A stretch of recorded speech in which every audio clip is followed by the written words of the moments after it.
আসসালামু আলাইকুম। আজকে আমরা নবম ও দশম শ্রেণীর পদার্থবিজ্ঞানের পঞ্চম অধ্যায়ের একটি আকর্ষণীয় পরীক্ষা করব।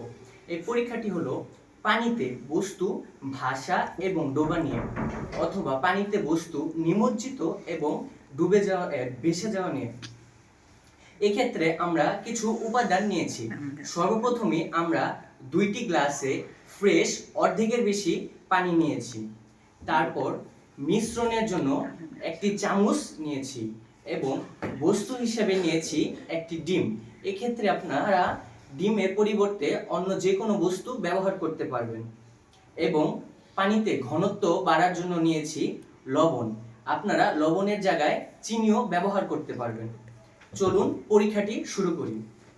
সর্বপ্রথম 2টি গ্লাস থেকে যে কোনো একটি গ্লাসে পানির ঘনত্ব বাড়ার জন্য এই লবণ, কিছু চামচ লবণ আমরা ব্যবহার করব।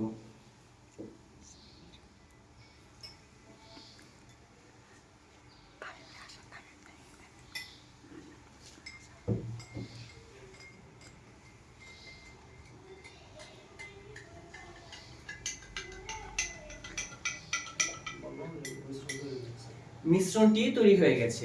এখন এই গ্লাসের পানি থেকে এই গ্লাসের পানি ঘনত্ব বেড়ে গেছে। এখন আমরা ডিমটি সর্বপ্রথম যেই গ্লাসে পানি ঘনত্ব নরমাল সেই গ্লাসে দিয়ে দেখব কি হয়। ডিমটা ডুবে গেছে, কারণ এখানে পানির ঘনত্ব কম। এবং এখন আমরা যেই গ্লাসে পানির ঘনত্ব বেশি সেই গ্লাসে এই বস্তুটি দিয়ে দেখব কি হয়।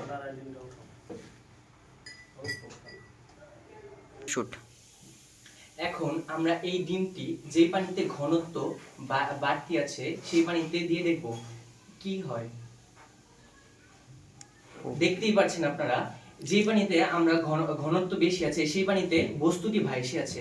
তার প্রধান কারণ হলো এই বস্তুটি থেকে পানির ঘনত্ব বেশি, এই কারণে বস্তুটি ভেসে আছে। অথচ এই গ্লাসে যখন আমরা দিয়েছি তখন কিন্তু বস্তুটি ডুবে গিয়েছিল। তার কারণ হলো বস্তুটি থেকে পানির ঘনত্ব কম।